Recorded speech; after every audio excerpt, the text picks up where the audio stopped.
Bienvenidas y bienvenidos a esta nueva exploración. Hoy nos metemos de lleno en el mundo, bastante complejo de la leishmaniasis, una enfermedad parasitaria que, afecta a millones, sobre todo en zonas tropicales y subtropicales. Vamos a analizar la información de un documento muy detallado sobre el parásito, el leishmania, y las enfermedades que causa. Queremos entender bien qué es este microorganismo, cómo se transmite, cómo se manifiesta la enfermedad, que tiene varias caras, y qué podemos hacer, ¿no? Pero diagnosticarla, tratarla y prevenirla. Empecemos por el principio, por conocer a este protagonista microscópico. Exacto. Es un parásito fascinante por su biología, la verdad, pero con un impacto enorme en salud pública global. No es una sola enfermedad, como decías, tiene muchas caras, depende mucho del parásito y de la persona. Es un desafío constante, sí. Vale, el documento lo primero que hace es situar a Leishmania en el orden Kinetoplastida y destaca una estructura, el cinetoplasto. ¿Qué es eso exactamente? Pues mira, el cinetoplasto es como el DNI de este grupo de parásitos. Lo tienen también los trypanosoma, los que causan Chagas o la enfermedad del sueño. Es una masa de ADN, pero no en el núcleo, sino dentro de la única mitocondria que tienen, ahí, pegadito a la base del flagelo. Es vital para ellos. Pero quizá lo más llamativo de Leishmania es cómo cambia de forma. ¿Ah, sí? Como si tuviera disfraces.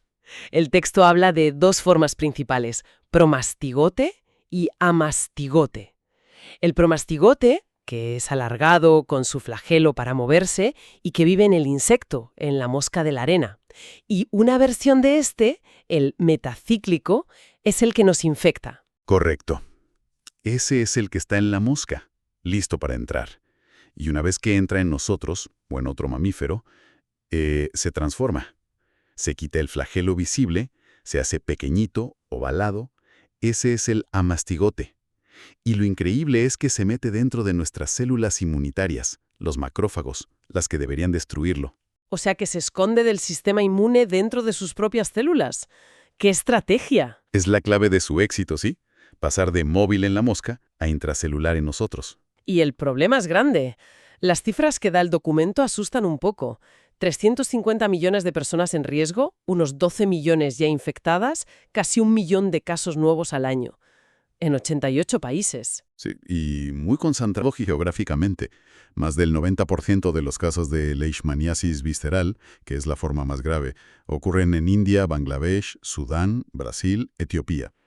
Varía un poco según la fuente y el tipo exacto. Y la transmisión es compleja.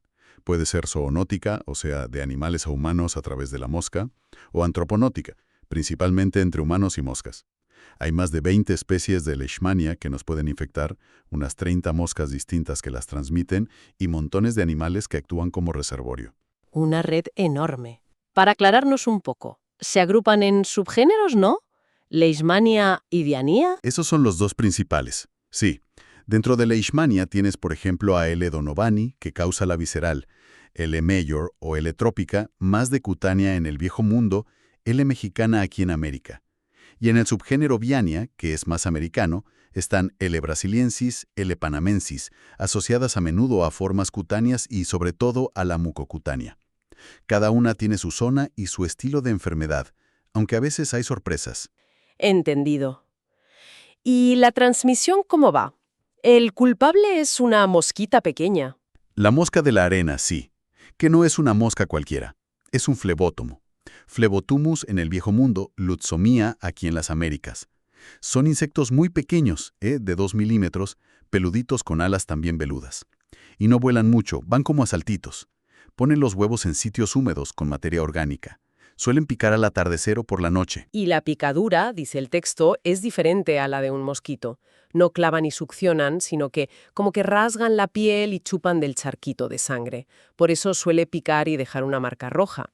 Aquí en América la lutzomía se asocia mucho a gente que vive o trabaja cerca de zonas de selva, ¿no?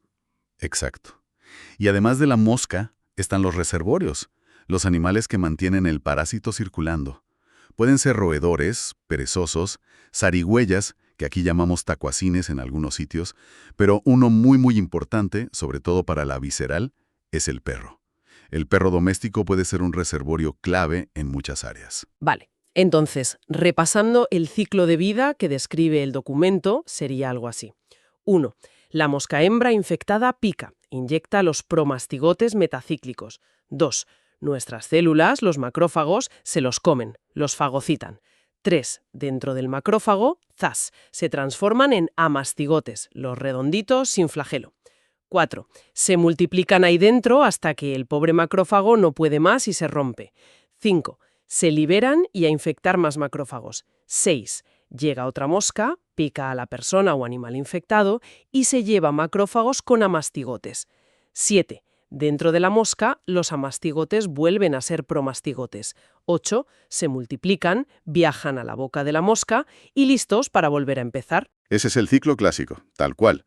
Aunque hay que decir que, muy raramente, se ha visto transmisión por trasplantes, transfusiones, de madre a hijo, incluso accidentes de laboratorio. Pero vamos, el 99,9% es por la picadura de la mosca. Has dicho que se meten en los macrófagos, que son células de defensa. ¿Cómo consiguen sobrevivir ahí? Deben tener sus trucos. Uf, y tanto. Son maestros del escapismo celular. Para empezar, la propia saliva de la mosca ya les echa una mano. Contiene sustancias, como una llamada maxidilán, que dilatan los vasos sanguíneos y además modulan la respuesta inmune local. Es como si prepararan el terreno para la invasión. Vaya, ¿y una vez que el macrófago se lo come? Pues no se queda quieto. El promastigote, al entrar, manipula activamente el compartimento donde está, el fagosoma. Evita que se fusione con los lisosomas, que son los que tienen las enzimas para digerirlo.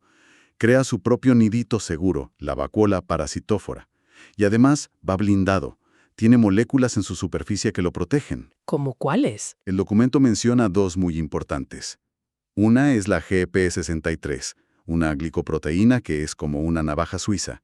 Le ayuda a resistir el sistema del complemento, que es una defensa rápida nuestra. Facilita entrar al macrófago e incluso puede cortar proteínas nuestras. Y la otra es el LPG, lipofosfoglucano.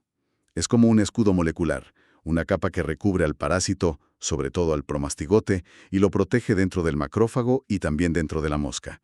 Básicamente, se defiende y contraataca desde dentro. Impresionante la biología de este parásito. Y esto nos lleva a las enfermedades que causa. El documento insiste en que no hay una sola leishmaniasis. Hay varias formas clínicas. Empecemos por la más grave, la visceral. La leishmaniasis visceral. Sí, también llamada Kala-Azar, que significa fiebre negra. La causa el complejo Leishmania-Donovani. Y, como dice el nombre, afecta a las vísceras, hígado, vaso, médula ósea. Aquí el parásito se disemina por todo el cuerpo. Si no se trata, la mortalidad puede ser cercana al 100%. Es tremenda. ¿Y quién la transmite principalmente? Depende. En Asia y África el reservorio principal suele ser el propio humano, L. donovani. Pero en Europa y América Latina a menudo es el perro el principal reservorio, L. infantum o L. changasi, que son muy parecidas. Y los síntomas son generales, ¿no? Fiebre que no se va, perder muchísimo peso, ganglios inflamados y, lo más llamativo, el bazo y el hígado se ponen enormes. Esplenomegalia y hepatomegalia masivas. Exacto. Además afecta a la sangre. Anemia, bajan las defensas, glóbulos blancos, bajan las plaquetas, lo que lleva a más infecciones, problemas de sangrado. Se asocia mucho a malnutrición. Y a veces la piel se oscurece, de ahí lo de fiebre negra. Y es una complicación muy seria en personas con VIH. Después de esta, el documento habla de una secuela, la leishmaniasis dérmica post-Kala-Azar, PKDL. Sí, es algo que aparece en un porcentaje de pacientes meses o incluso años después de haber superado la leishmaniasis visceral, sobre todo en India y Sudán, a veces por un tratamiento incompleto. Salen lesiones en la piel, manchas, bultitos, nódulos, pero no suelen ser úlceras. Empiezan en la cara y se extienden. El problema es que estas lesiones están llenas de parásitos y la persona se convierte en una fuente de infección para las moscas.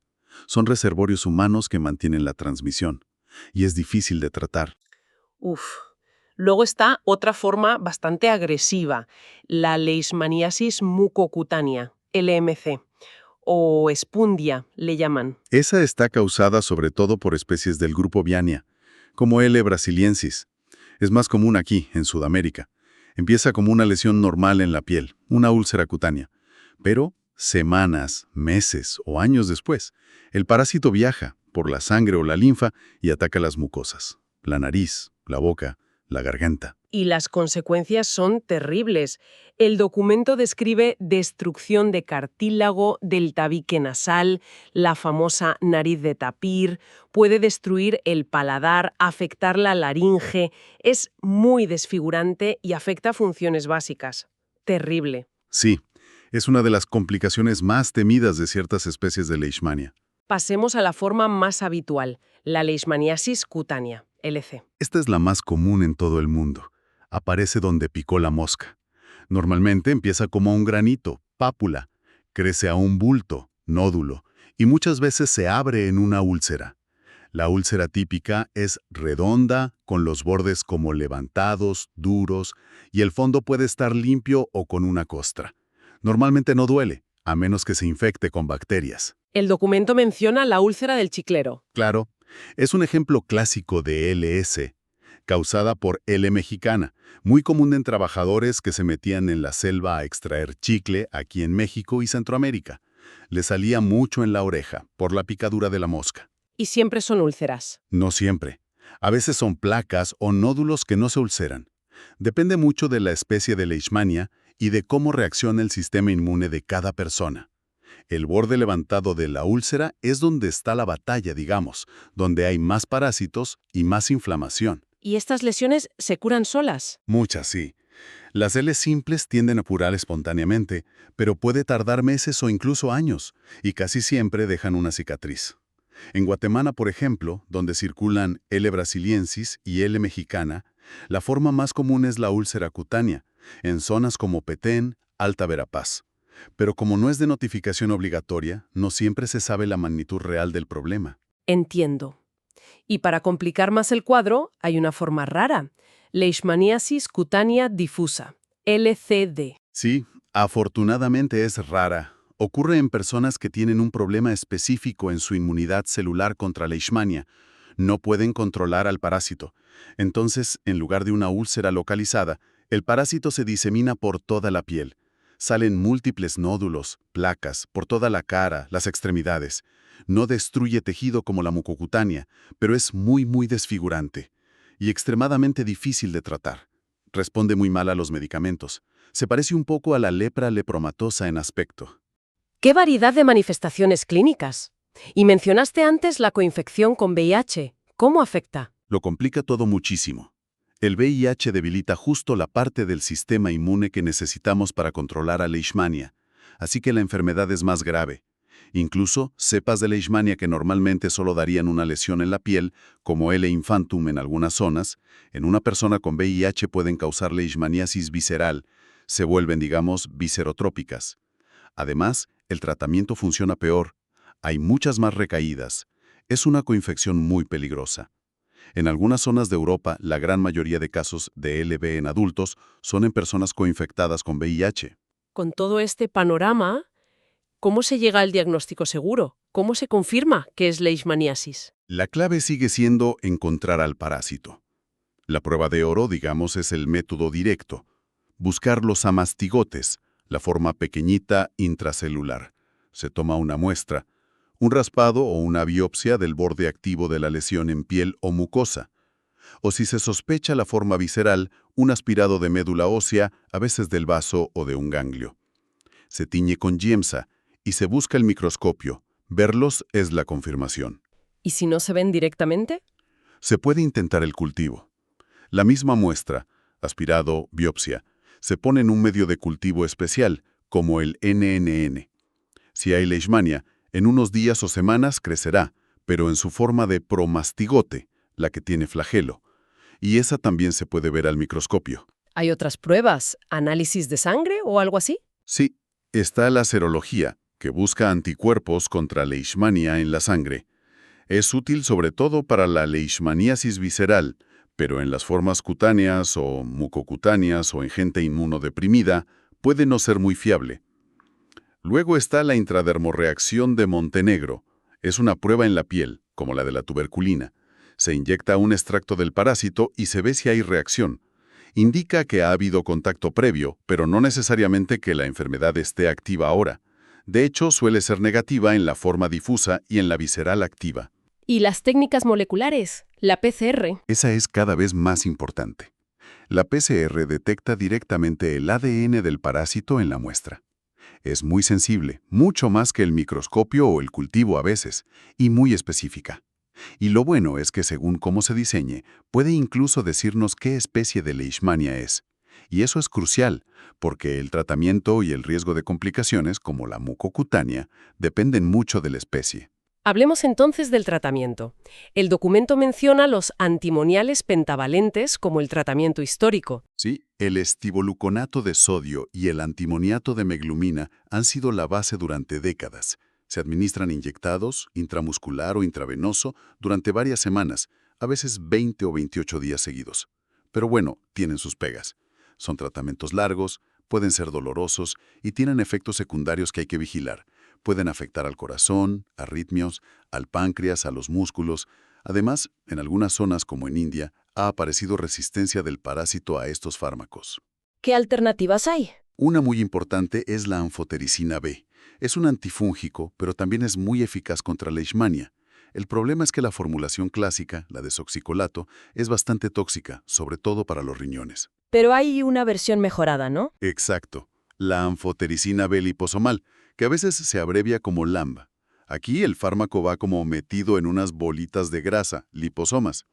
Esto hace que llegue mejor al parásito y sea mucho menos tóxica para la persona. Es el tratamiento de elección hoy en día para casos graves, para la visceral, la mucocutánea, en pacientes con VIH, embarazadas, gente mayor. El gran problema es que es carísima, mucho más que los antimoniales o la anfotericina clásica, y eso limita su uso en muchos sitios donde hace falta. ¿Alguna otra opción? Sí, hay más. Está la miltefosina, que es importante porque es el único tratamiento oral realmente efectivo para algunas formas, como la visceral en Asia o algunas cutáneas. Eso es una ventaja enorme, claro, no necesitar inyecciones. Y también está la paromomicina, un antibiótico que se usa a veces en pomada para algunas lesiones cutáneas, o también inyectable en algunas regiones. La elección de uno u otro depende de muchas cosas. Qué forma clínica es, qué especie de leishmania, si hay resistencias en la zona, cómo está el paciente y, por supuesto, qué fármacos están disponibles y son asequibles. Antes comentaste que algunas lesiones cutáneas se curan solas. ¿Eso significa que no siempre se tratan? Necesita tratamiento farmacológico sistémico, exacto. Si es una leishmaniasis cutánea simple, una única lesión pequeña, en una zona que no sea la cara o sobre una articulación, y si sabemos que la causa una especie con bajo riesgo de irse a la mucosa, por ejemplo, L. mexicana es menos peligrosa que L. brasiliensis en ese sentido, pues a veces se puede optar por vigilarla o usar tratamientos locales, calor, crioterapia en algunos casos, la pomada de paromomicina. Se decide tratar con inyecciones u oral para acelerar la curación, para reducir la cicatriz o para prevenir complicaciones si el riesgo es alto. Es una decisión caso por caso. Entendido. Y ya para ir terminando, hablemos de prevención y control. La epidemiología que describen parece muy ligada a factores sociales y ambientales. Migraciones, deforestación, construcción de presas. Totalmente. La leishmaniasis es un claro ejemplo de enfermedad ligada a la pobreza y a los cambios que hacemos en el medio ambiente. Las condiciones de la vivienda son clave. Casas mal construidas, sin mosquiteros, facilitan la entrada de la mosca. Los hábitos de la gente. Dormir fuera, trabajar en el campo o el bosque en horas de actividad del insecto. La cercanía a los animales reservorio, como los perros en zonas de visceral. Y claro, el estado inmunitario. La malnutrición y el VIH aumentan muchísimo el riesgo de enfermar. Entonces las estrategias de prevención tienen que atacar varios frentes a la vez, ¿no? Exacto. No hay una solución única. Se basa en varios pilares. 1. Controlar al vector, a la mosca, con insecticidas, rociando las casas o usando mosquiteros impregnados con insecticida. Controlar dónde crían es muy difícil porque son sitios muy dispersos. 2. Diagnosticar pronto y tratar bien a las personas enfermas, así dejan de ser fuente de infección para otras moscas. Eso es súper importante en la visceral y en la PKDL. 3. Controlar los reservorios animales. En el caso de los perros, puede ser con collares impregnados de insecticida, tratamiento si es posible, o en algunos programas muy drásticos, la eutanasia de perros infectados. También controlar roedores cerca de las casas. 4. Y esto es a más largo plazo, mejorar las condiciones socioeconómicas y de vivienda de la gente. Y 5, la educación sanitaria. Que la gente conozca la enfermedad, sepa cómo protegerse, repelentes, ropa adecuada al atardecer y cuándo buscar ayuda médica. Es un paquete de medidas. La verdad es que hemos recorrido un camino complejo hoy, desde entender a este parásito, Leishmania, con sus cambios de forma y sus trucos para evadirnos, hasta ver las distintas enfermedades que causa. Desde una úlcera en la piel que puede ser relativamente leve, hasta formas devastadoras como la visceral o la mucocutánea.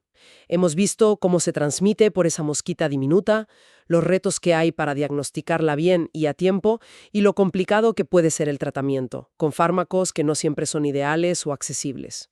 Sí, es un recordatorio claro del impacto de estas enfermedades llamadas desatendidas, que afectan sobre todo a poblaciones vulnerables y están muy conectadas con la pobreza y con cómo interactuamos con nuestro entorno. Y eso me lleva a una reflexión final, que también sugiere el material que analizamos. Si la leishmaniasis está tan ligada a factores socioeconómicos, a cambios en los ecosistemas como la deforestación o la urbanización, y al movimiento de personas, ¿qué podemos esperar con el cambio climático? Es una pregunta clave, sí. El cambio climático podría alterar las temperaturas, las lluvias, y eso podría cambiar dónde viven las moscas de la arena, dónde viven los animales reservorios. Podríamos ver cómo la leishmaniasis se expande a nuevas áreas geográficas donde antes no existía. Es un desafío adicional que seguramente enfrentaremos. Exige que estemos vigilantes, que investiguemos y que nuestras estrategias de control sean flexibles, que puedan adaptarse a un escenario climático y ecológico cambiante. Es algo en lo que hay que pensar seriamente. Sin duda. Una reflexión crucial para entender la dimensión completa de este problema de salud global. Y con esto cerramos nuestro análisis a fondo de hoy sobre la leishmaniasis.